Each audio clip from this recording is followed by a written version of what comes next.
us get your money's worth. So,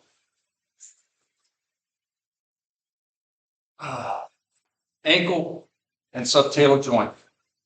Last week, and if you didn't watch it because you didn't want to watch it before exam one, I understand. So go back and please watch that beginning of unit 2, and then I think we get a review of unit 1.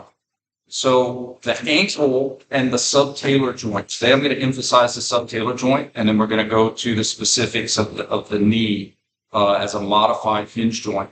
So with the skateboard, you have the wheel and you have the wobble. The wheel helps to propel you. For our ankles, our general motion where we have rotation, the translation. So that would be like on a wheel. Obviously, for a skateboard, the wheel could perpetually spin forever. Our joints aren't made like that. We have to spin it, recock it, and spin it again, right? The wobble on the skateboard helps us for balance, and it also helps us to navigate on uneven surfaces. So, now with tennis shoes and paved roads, but if you were walking in the woods or on hills, there's uneven surfaces there that you kind of need your foot to kind of shift and glide and move on, okay? So again, the skateboard, the wobble is on top of the wheel. Our ankle is kind of the opposite. Our wheel is on top of our wobble. The wheel is on top of the wobble. So for our ankle, the ankle joint, the actual articulation, review from that unit 1 first class, okay? You have the talus, this big dorsal bone, short bone. Short bones are great for dissipating force and summation of motion. The dissipation of force is going to be what's underneath the talus, subtalar, underneath the talus. So the talus articulates with this big cave-like socket formed by the distal fibula and tibia. So you have tibia, fibula, and talus, and you can see how that locks in there just like a wheel would lock in there. Because we don't want anything to happen to the wheel. We don't want the wheel to come out. That would be a very, very bad day. So we try to do what we can to make sure that our wheel only moves sagittally in the ankle sagittal plane. Because again, if I dislocate my shoulder, that's a bad day, but I can still run away from danger. You dislocate your ankle, you better hope you have some friends there to help. Okay, so in other words, we put a lot of protection into the ankle stability. Things like the deltoid ligament, the strongest ligament in the body on the medial side. And you see how the fibula head goes really long out? That's to help prevent too much eversion so that we don't pop that out, okay? So very much protection here. Underneath the talus, subtalar, transverse torsal joints, we have so this is the calcaneus, the heel bone, right? This is just a review from anatomy lab. You got that big calcaneus, you have your cuboid, you have your navicular, and then you have your 3 cuneiforms. Those are all short torsal bones. Think about it, guys. As much stress as we put on our feet, if this was one solid bone, we would have stress fractures and we'd have breaks. It's like taking a graham cracker and putting too much stress and it crumbles into a bunch of little pieces, right? We need to have this rigid length, cumulative. In other words, broken up into little pieces so that those forces could be distributed and you can shift and glide like sand, right? You jump on sand, you don't stress as much as jumping on cement because the sand can shift and mold and glide. So that's what our torsal bones are able to do here to help us dissipate force. These torsal bones also create natural arches that help dissipate force as well. So underneath the talus, subtalar. So the talus bone is part of the ankle joint, but subtalar, you have your calcaneus wobbling, shifting underneath the talus. You have your navicular that can rotate transversely about the talus. You have your cuboid, you have your cuneiforms, and these are the bones, the subtalar and transverse torsal joints. These are the bones that help give you your wobble, your balance. So when you do things like this, or do things like this, or when you're balancing on one foot and you notice how your foot's kind of wobbling, ankle wants to propel you like this. So the wobble is not happening at your ankle. The wobble is happening underneath the ankle, the subtalar and transverse tarsal joints, all those little short bones that are there to shift and glide.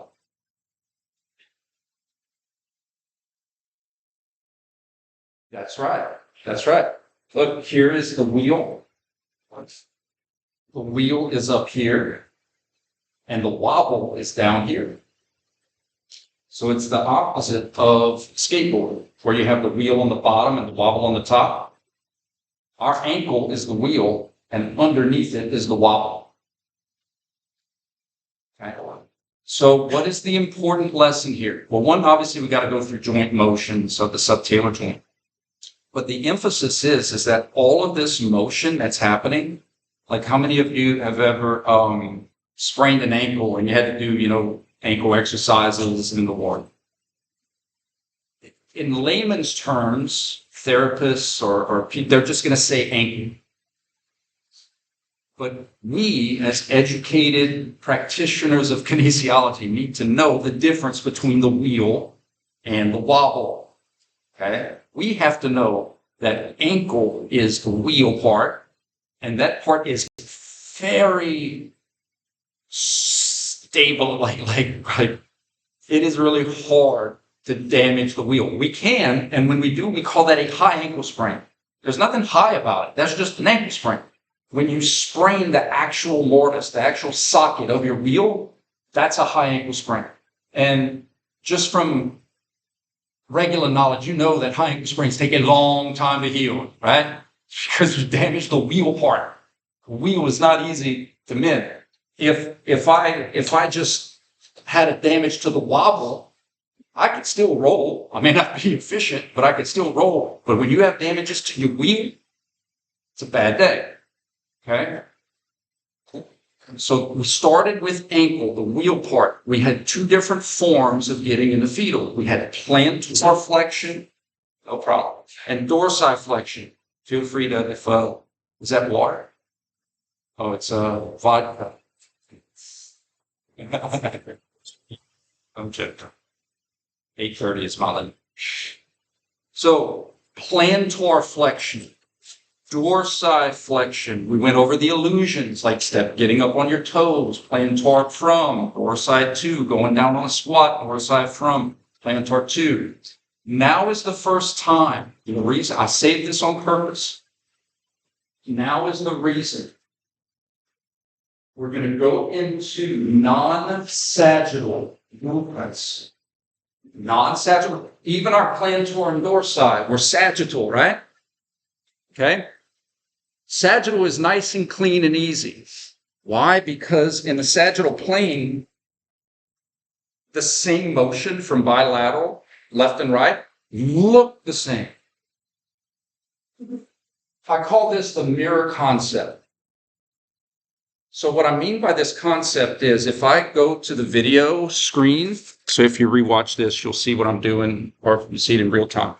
And I take my right hand and I do this. Seeing myself in the video, that could be like seeing my left hand moving with my right hand. Like if you were in front of a mirror and you did this in front of the mirror, it could be like you were doing this. In other words, the other side is going to mirror this side, true? In the sagittal plane. They look the same, but they do not look the same in the frontal or the transverse. I'll give you an example. If I'm in the mirror and I do this, my left side or the mirror side looks the same. But if I do this, does that make sense? Like, in other words, if I move my hand here, it would be a possessed demon mirror if my hand on the mirror side is like this. Whoa, where'd you get that mirror at? Meaning, the two doors, the double doors, if I say, rotate the doors the same way, that could mean two different things. Because if I open the double doors like this, they're not spinning the same way globally, but they are spinning the same way locally. In other words, the left door, when it spins like this, in that opening, and the right door, when it does this, wouldn't that be opening? So they have the same local spin. It's a mirror effect.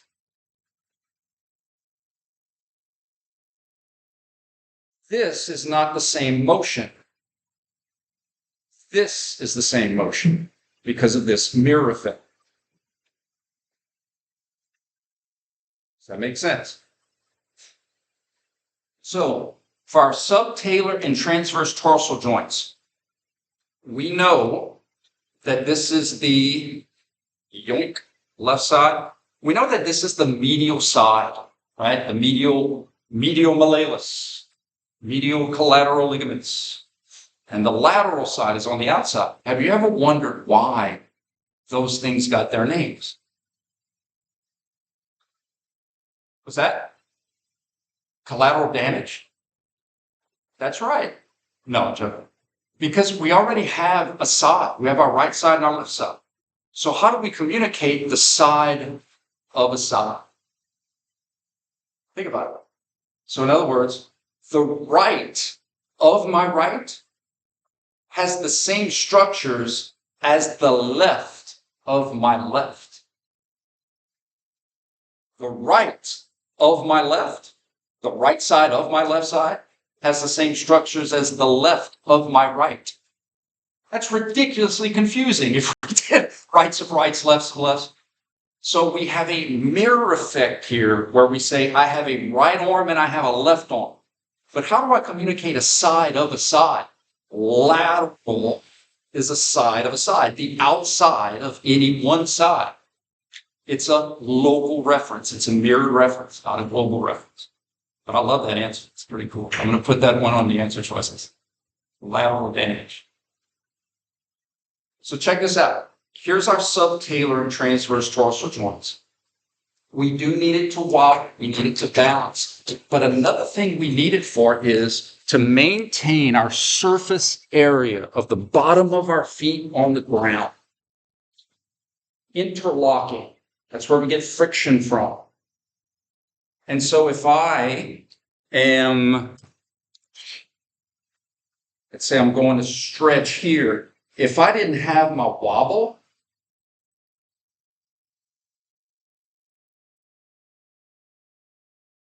being able to keep my foot on the ground, when my body might be trying to pry my foot off, my subtalar can maintain interlock and surface area. That's another big advantage of having wobble.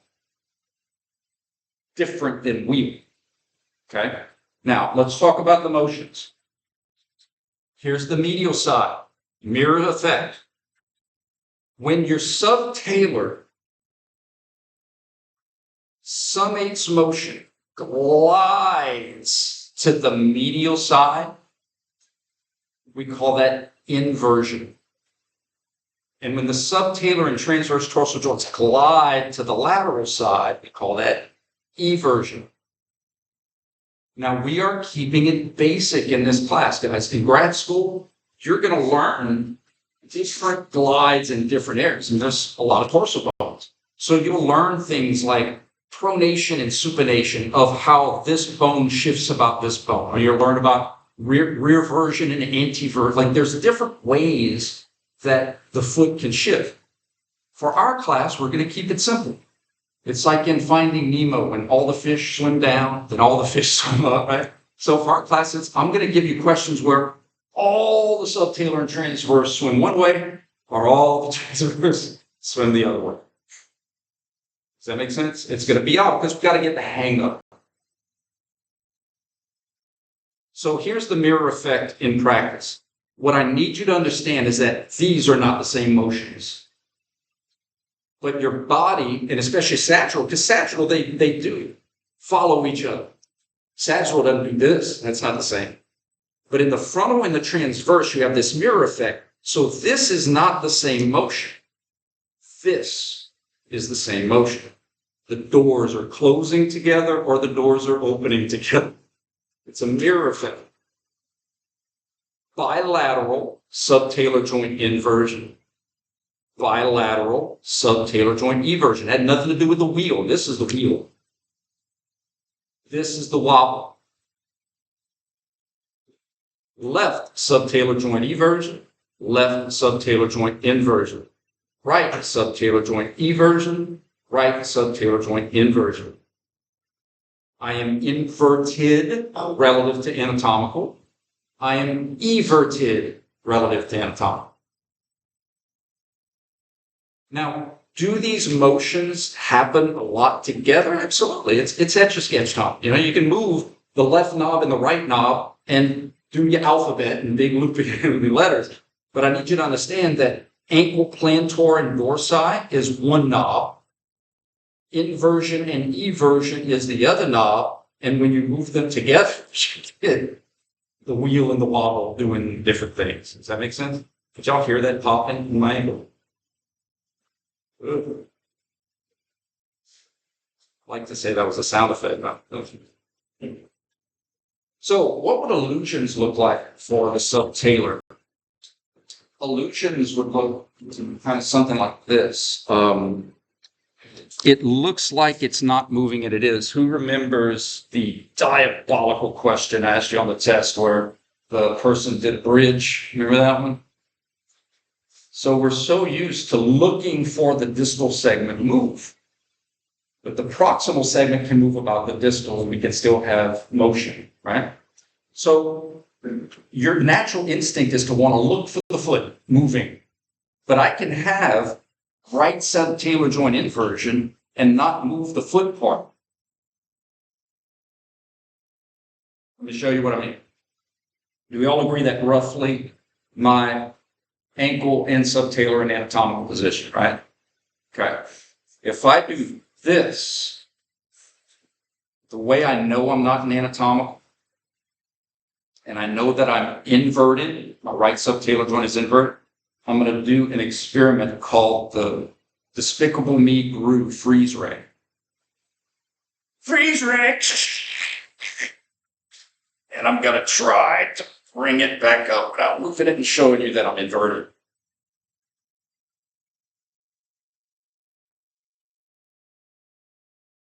Make sense? If I didn't have that wobble, when I'd go to do this, my whole foot would come off the ground. I need to invert in this instance to keep my foot on the ground. Can you evert? Yeah, you can. You don't do it very often. Meaning a majority of the time, when you're going to be shifting weight, it's going to be the inversion glide that you're going to get. Rarely do you do this. Like,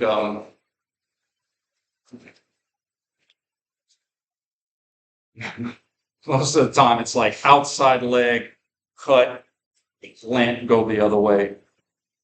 And that's why you have more inversion than eversion. If you don't need it, your body's not going to give it to you. You don't need a lot of eversion wobble. So your body's not going to give it to you. But you need a lot of inversion wobble. And that sets us up, because we have some extra motion there, that's why it sets us up for a lot of rolled ankle sprains, but it's really subtalar sprains.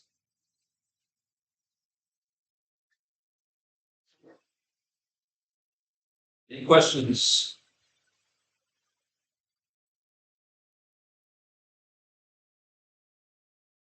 So on the test, if I ask you something like this, start, finish, start, did they do the same thing? Good. We analyze motion joint by joint. Let me shift over, make sure everybody can see. Start, finish, start, finish. What did the left do? It started everted, it ended inverted, left subtalar joint inversion. What did the right do? It started inverted, it ended everted, right subtalar joint eversion. But again, on the test, it may seem like they're doing the same thing. It looks like they're like windshield wipers that are doing the same thing. But again, it's a mirror effect. It's not a literal effect. It's not a global reference. It's a local reference. Yes, That's what I would like to say, right? Absolutely. It is, but it's not, it doesn't work like windshield wipers.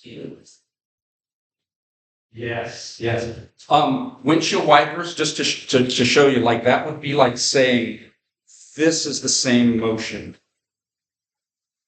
Or this is the same motion. For a windshield wiper, maybe it's the same motion because it's a machine, it's a mechanical machine. But for us, our windshield wipers don't work like that. Okay? Great question, great question. Any other questions before I get to the knee? I told you now the training wheels are off. No pun intended, but we're rolling because now we can speak the language of position. So with the wheel includes the talus, the fibula, and tibia, but then all the other that is all. Absolutely. And again, the reason for that is what we gain in stability, we lose in mobility. And what we gain in mobility, we lose in stability. It is very important that we do not let bad things happen to our wheel. People really want to protect the integrity of the wheel. So we have extra ligaments in here. We have this, the lateral, the distal fibula, that the reason that malleoli goes stronger is to help be a bony endpoint for eversion. Strongest ligament in the body is the deltoid ligament from the medial side. We really protect our wheel. But we still have to be able to balance. We still have to be able to reposition our foot. So we give all of that with the wall. Now, obviously, this foot is screwed in, so I can't move it like it would do in real life. But sub-talar, how the calcaneus moves under, and the transverse tarsals, this navicular, literally rotates transversely about the talus in those cuneiforms. They're all shifting, gliding, almost life, but almost kind of like how a slinky, all of this 180 turn wasn't at one place. It was a little bit here, a little bit here, a little bit here, a little bit here, a little bit here. So the sum total of a bunch of little bits can be significant. So it's like a little bit, little bit, little bit, little bit, little bit. Next thing you know, you have significant movement. You talk about pronation, right? I'm not going to. Have fun in grad school. Because some of it is pronation and supination is like where you're weight bearing. And so you have 3 points of contact, usually like your toes and your heel. And then you can do some inversion and eversion stuff using just the dorsal bones and not help from your metatarsals. And so and I'm just answering your question, but the concept of supine on your back, right? The concept of prone on your tummy, right? Prone and supine. So you will notice this in the radial ulnar joint too. So the act of going prone is like rolling over, and the act of going supine is like rolling out. And so they'll use those terms usually in weight-bearing situations to describe arch issues. Someone with like high arches or pes cavus is more supine, and someone who's flat foot, pes planus, is more prone. So they'll use that verbiage, but that's not. I don't want to get into that specificity here yet. So what I'm basically saying is, hey, let's look at all those subtalar and transverse dorsal bones, and when they all summate the same way, we're going to look at it like that. And when they all summate the other way, we're going to call it like that. And then in grad school, you'll get to go into like when these little pieces do something and these little pieces do something. Anything else? Great questions, guys. Keep them coming. All right, let's go to the knee. Because there's one illusion in particular I want to make sure we get into today. The knee is a modified, now you have a PDF that has all this information on it, the basic information. Your job is to add to it notes, examples, take pictures of as I do, right? So that way you don't have to sit there and write everything. You have most of it there, and then you can just kind of add in details that you see fit, okay? So the knee is a modified hinge. That is important. It's mostly hinge, but it's tricked out. I'm going to explain why. A modified hinge. I think we got the hinge part down on the first test, right? Flexion, extension, gets you in the fetal, gets you out of fetal. Fun part is the modification. All right. We are very unique in the animal world. We're bipedal. We put all of our weight on our two legs.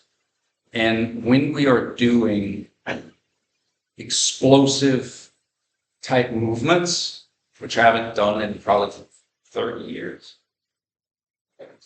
when you're cutting and planting, tremendous amount of compression forces are going to your knee. The knee is the most injured joint in the body because it's the articulation of the two longest bones in the body. So a lot of stress, a lot of pressure in it. But when you cut and then you plant, there's a lot of what we call torsion force, twisting force. Right? And if you ever, this is how Dr. Bob, ortho, Auburn, when I was doing my fellowship there, this is how he explained it. He's like, like you could have a piece of paper, and he said like the paper represented like your meniscus cartilage. And he said if you pinch it, if you compress it, to tear that paper, it kind of takes two things. It takes a compression and it takes a twist. When you compress it and you twist it, that's when you can tear the paper. Does that make sense? So in your knee, when you're cutting and planting and doing what we do in sport activity, we're compressing the paper and we're twisting. Okay? Luckily, our knee allows a little bit of rotation when our knees are flexed. I'll explain it, but think about it. Tall skyscrapers are allowed to sway. You know what I mean by that? If they didn't, they would crumble down. You got to give, your car has shocks to allow you to go up and down. Your car isn't made out of straight steel. It's allowed to give its way. Trees can withstand hurricanes sometimes because they're allowed to sway. They're allowed to give.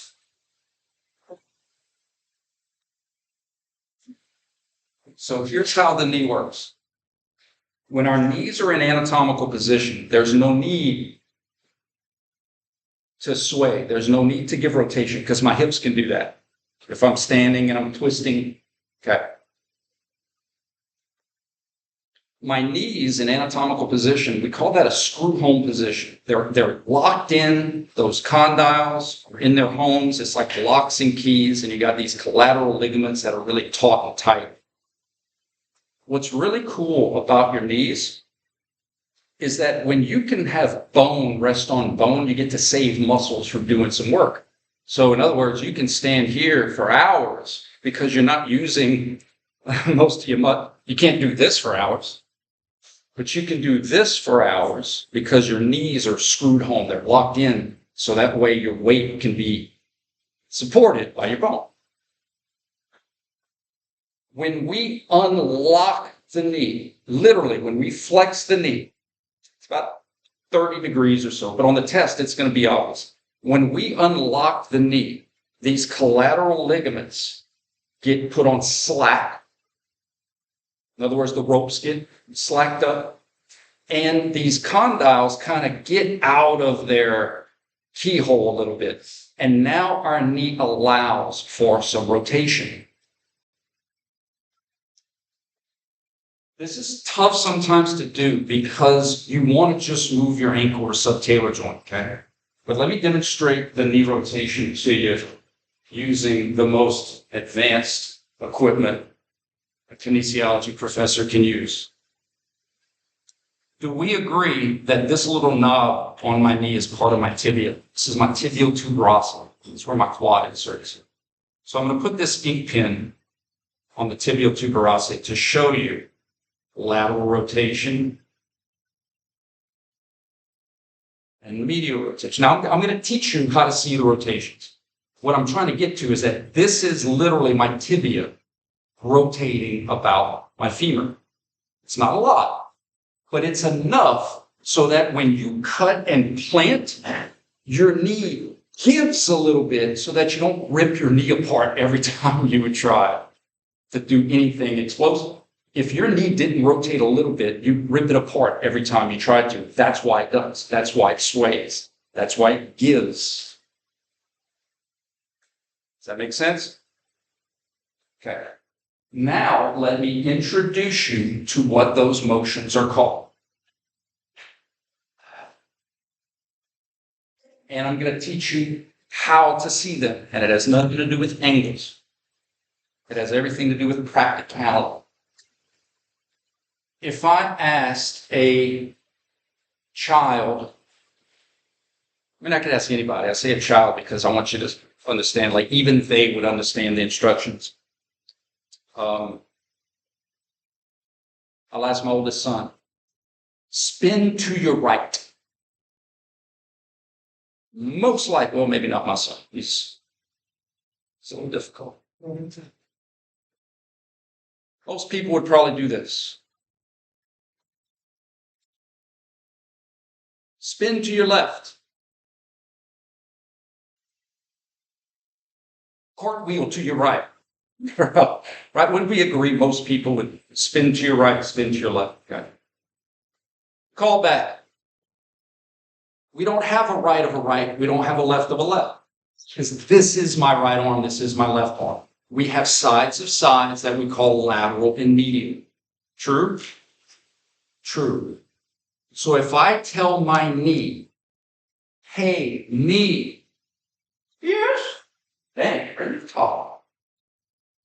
If I tell my knee, hey, knee, I can't tell you to spin to the right. But I can say, hey, right knee, spin laterally. I got that. Hey, right arm, spin laterally. That's the same as saying spin to my right and spin to my left, the side to side. Hey, knee, spin laterally. That's lateral rotation of my knee. Hey, right knee, spin medially. That's medial rotation of my right knee. Hey, left knee, spin laterally. Notice the mirror effect.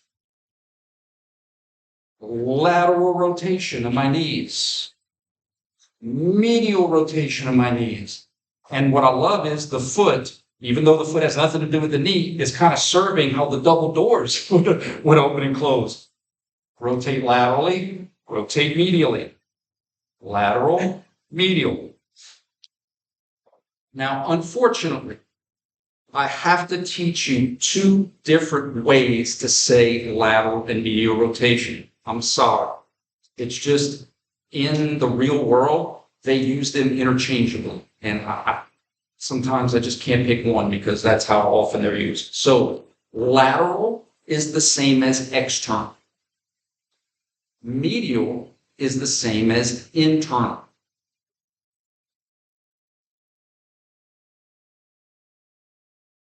So watch, we're going to do a lot of review right here. Do you have a question? It's not really related to the knee, but it is related to the concept of medial lateral. Yeah. So I don't know.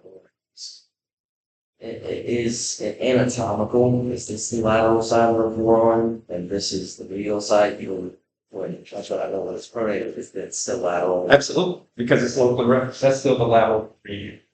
Your thumb is always lateral. Gotcha. Yeah. And that's going to come in really important when I teach you how to see radial ulnar joint motion. In a supinated position, laterals all lined up. When you're rotated or you're rolled over, the lateral part of your hand is now on the medial part of your elbow. I'm going to teach you the thumb rule, and it's going to make sense because you understand the concept of sides of sides. Yeah. If this is real fun, I love that question. If it would have changed, then your thumb would have become your pinky. And you know that's not true.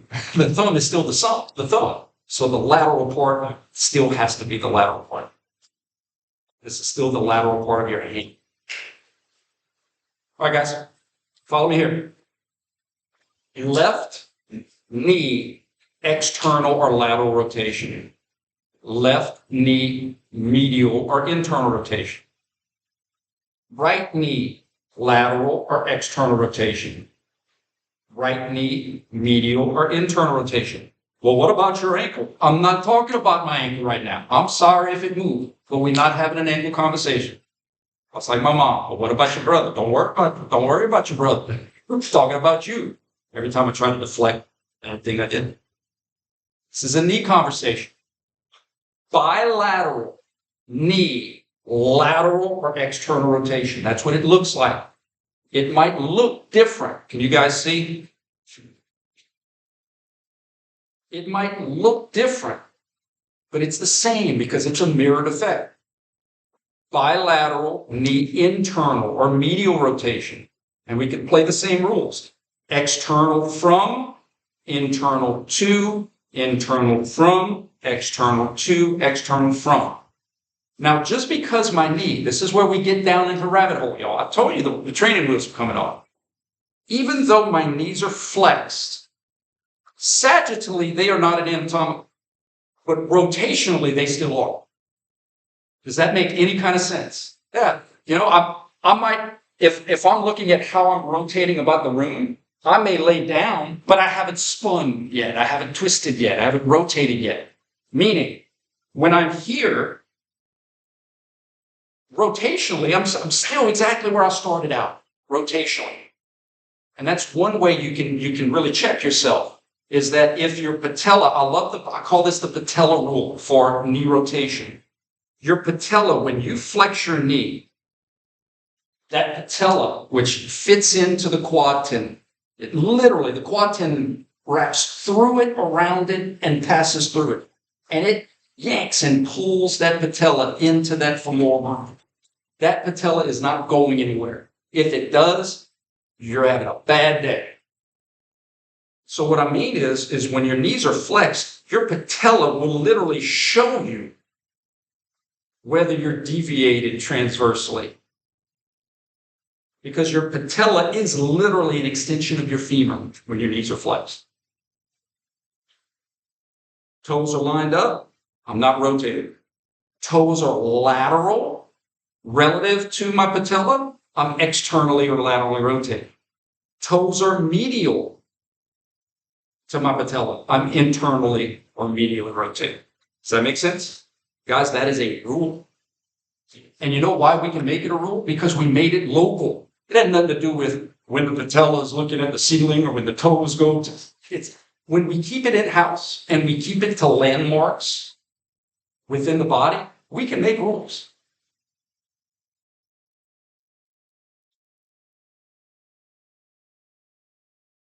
Now for your first test. All right, now not for your first.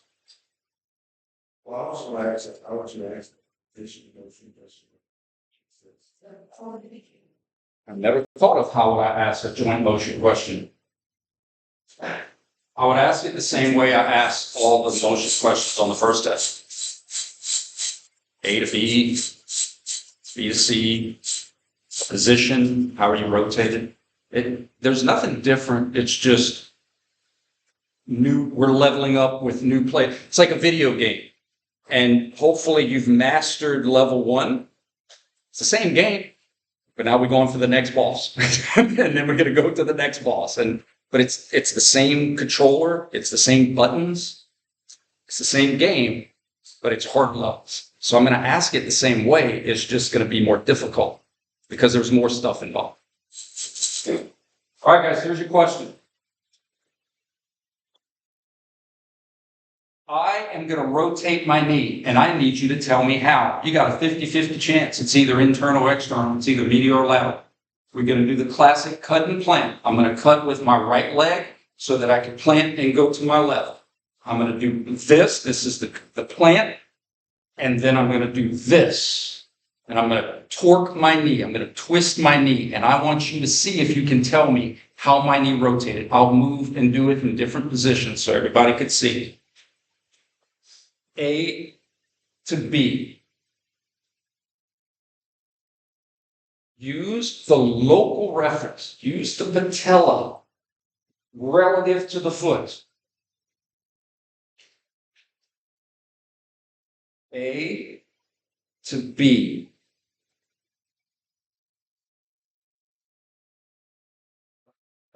I want everybody to give it some thought. Now, I'll come tell you things. I wasn't dismissing the question. I just want to make sure everybody has a chance to think it through. Did we get a good view of it here? A to B. A to B. Was it a different question? Oh, you're going to ask? Okay, that's what I wanted to hold on. I wanted everybody to actually see. These are some of those, see if I have a word for it. These are lotto ticket questions. What I mean is, it's like, you know how when we're watching movies, we don't want to be spoiled, right? We want the movie to be spoiled. In credit scene or, you know, cameos and that stuff. So every now and then I'll have these very special questions that I don't want them to be spoiled too early. All good. Does everybody have an answer? What you got? Yeah. How many agree that my knee medially rotated when I did A to B? Okay. How many people say lateral or externally rotated? Y'all are correct. I laterally rotated. Say hello to a big illusion. Now, my job, this is what I love to do. I don't dazzle you with fancy PowerPoint slides and all these fancy bells and whistles. I use tools, and I always show you, prove to you what it is, right? So watch. Your brains want to make anything that comes inside me, anything. But we know joint motion is a change in position. Where was I at? Where did I go? How did I have to move to get there? Where was I at? Well, I haven't rotated yet. It's still in line rotationally. We established that. Where did I go? Watch this. Where did I go? If I did the freeze rate, am I laterally rotated or medially rotated? Is my foot lateral or medial to my patella? Amen. Wouldn't I have to internally rotate to go back home? That means I had to let external rotate when I left home. The illusion, and I've been prepping you on it, the illusion is just because we learn motion from small piece, move about big piece, it's not going to be the same when big piece moves about small piece. It's going to be opposite. Cap and bottle. Lefty Lucy opens your bottle of Gatorade with the small cap, but righty Lucy opens the bottle when I move the big bottle about the cap. You see how they're opposites, right? So this is actually the same as this, because it gets me to the same place. This is the same as this, because it gets me to the same place. Does that make sense? Where did you start? Where did you finish? Do not assume. Yes, sir. Is it possible now these favorite places to have petition? Actually, if you do, you're a bad day. And there's a couple reasons for that. One is you don't need knee rotation when you're standing with your knees locked in because you have hip rotation. But when I do this, now my hip rotation from the long bone of the hip is this plane. So when I'm twisting and cutting, I need a polar axis passing through my knee to get something. When I'm here, that can happen here. So I don't need it when my knees are extended, but when my knees are flexed and my hip is like, dude, your hip is like, if I give you the same rotation I usually do, we're going to have a bad day. So my knee is like, I got you. Great question. So In summary, we don't assume, we can't assume. There's too many illusions to assume. But what we can do is hold true to patterns. Process. Where am I at? Where did I go? How did I have to move to get there? So the illusion is when I do this, you say, oh, well, that's medial rotation coming in. Yes, but that doesn't mean it's medial rotation anytime anything comes in. We name these motions from the small piece moving about the big piece because usually small pieces move about big pieces. But in the human body, big pieces move about small pieces. That's moving the monopoly board about the piece. Go forward. Go forward. So this would be left knee external rotation because I'm laterally rotating.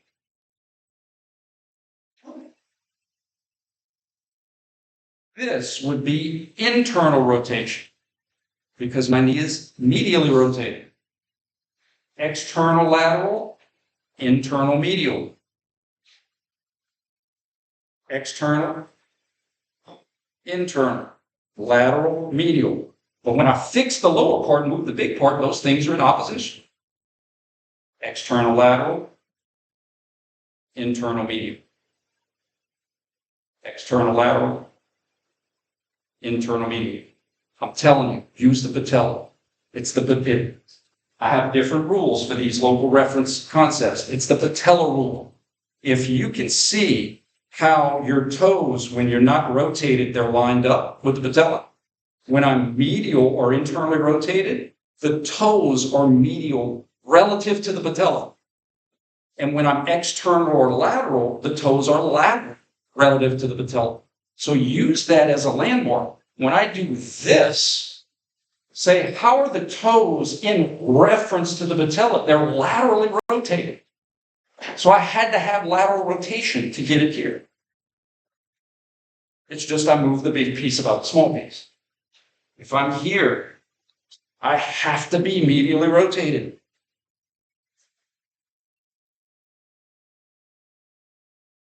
Make sense? All right. 3 minutes of review. What is, we'll go rapid fire because we don't have a lot of time. What is this? Right ankle plantar. Right ankle dorsal. Felt that. Right subtalar. Remember, so we don't call the wobble the wheel. Right subtalar inversion. Good. Right subtalar eversion. Good. What about this? Good. Bilateral ankle dorsiflexion. Okay. What about this? Bilateral ankle plantar. Is that any different than this? No, it's still plantar. It's just I had plantar to, and now I'm having plantar from. Okay. Left subtalar joint. What's my position? Good, inverted, right? Position is where are you at? That's where we practice. What if I did this? What motion would I have if I did this? Left subtalar joint eversion. Get in the habit. Side joint motion. Finally, start, finish. Start, finish. If I asked you about the knees, bilateral knee, internal rotation. If I'm asking about the knees, internal or medial rotation. Last question. Cut, plant. How did my left knee rotate? Good. External or lateral. Your temptation is, well, wait, something's coming in. That's the illusion.